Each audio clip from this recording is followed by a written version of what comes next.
Hi, it's Elizabeth from Tyne Valley Motorhomes, and today we'll be doing the handover video of the Malibu. Behind your driver's door, the first thing you'll come to is your external barbecue point. So you'll need your adapter, and then you can connect it to your gas barbecue point. And then you've got arrows on here saying open and close for your gas flow. First thing you need to do though is make sure you've got your gas bottles turned on and you've got a flow of gas through your vehicle before using the point outside. Next thing you'll come to is your cassette locker. So you need to make sure that the blade on the inside of the toilet is closed, and then you can lift the handle up and slide the cassette out. And to empty, you want to twist the spout round, unscrew the handle, and then when you're emptying it, you also want to press in the orange button. This just allows some air in and stops it from clogging. And then when you've emptied it, give it a good swirl around with some fresh water, empty it out again, and then put some blue or green liquid in the cap, pour it in, and then your cassette is ready for use again. Next thing we'll come to is your hookup point. So when you connect your cable to the vehicle, remember to lift the cap on the cable and then align it to your vehicle. And always connect the hookup cable to the vehicle first and then the mains, and then when disconnecting, disconnect from the mains and then the vehicle, so you're never walking around with a live lead. Under the vehicle on your driver's side behind your back wheel, we've got your wastewater drain off point. So when you're draining out your wastewater tank, all the water will come out of here. At the back of the vehicle, we've got your large garage door into your large garage. At the back of the vehicle, at the top, we've got your reversing camera. Then we've got your window in your rear bedroom. And we've also got your 4 reversing sensors along the bottom. At the back, on the passenger side, we've got your smaller garage door leading into the garage. Next, we've got your freshwater filler point. So you need a key to unlock your cap. And then you want to have a connector, an adapter and the length of hose, as some sites just provide a brass tap. And then you want to put your hose pipe through there, fill up your freshwater tank, and then put your cap back on. And then always make sure that you lock it with a key so no one can tamper with your fresh water. Next, we've got your gas locker. So when filling up your gas bottles, you want to just push and pull the cap off, and then you'll use the bayonet fitting to connect to the gas pump. Always make sure that it's locked on and secure before you fill up your gas bottles. In the gas locker, we've got your 2 large gas bottles. On each one, you've got the dials on the top here to turn the gas flow on and off, so you can pick which gas bottle you're using by this dial here. So this little arrow is pointing to this gas bottle currently, so you want to have this one turned on and the yellow button pushed in.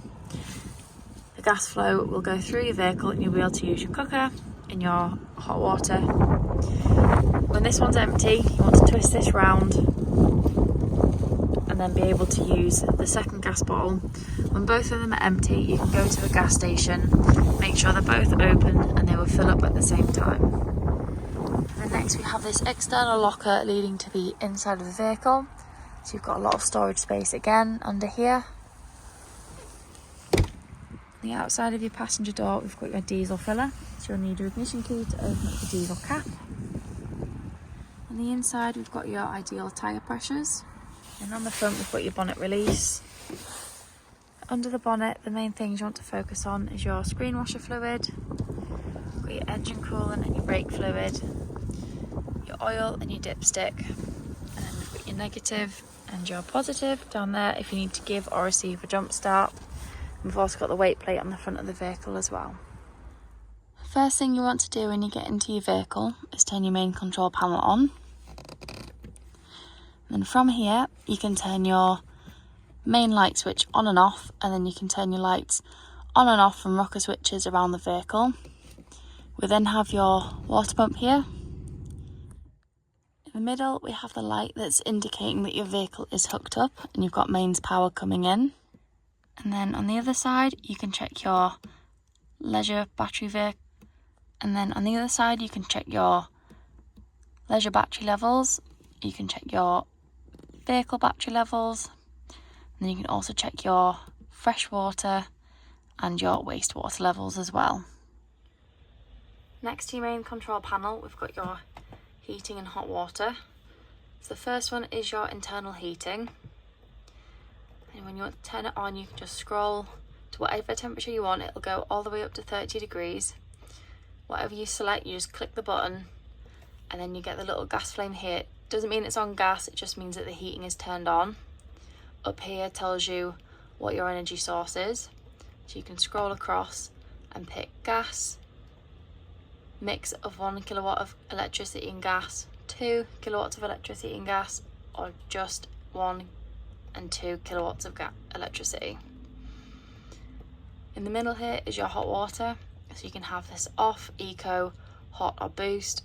Boost will take the energy away from your heating for half an hour and just focus on hot water, but you can just pop it onto hot, leave it on, and then you will always have hot water ready.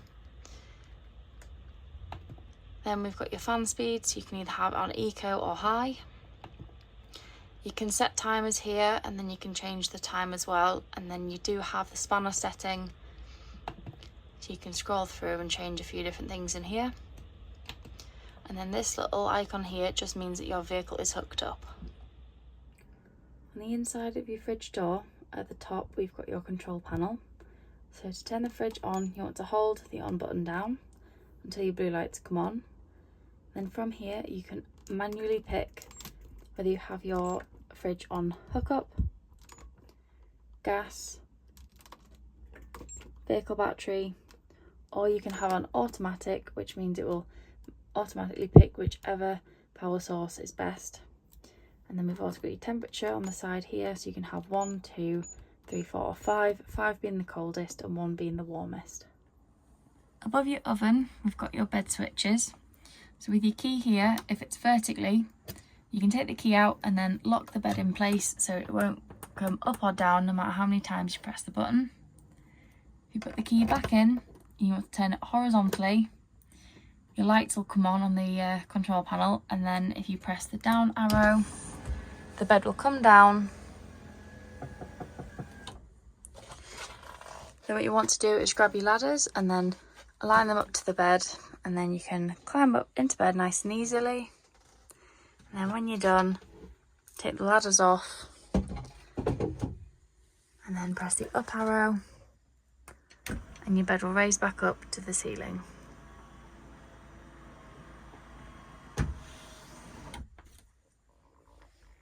So you might not be able to see the steam, but the water is hot and up to temperature.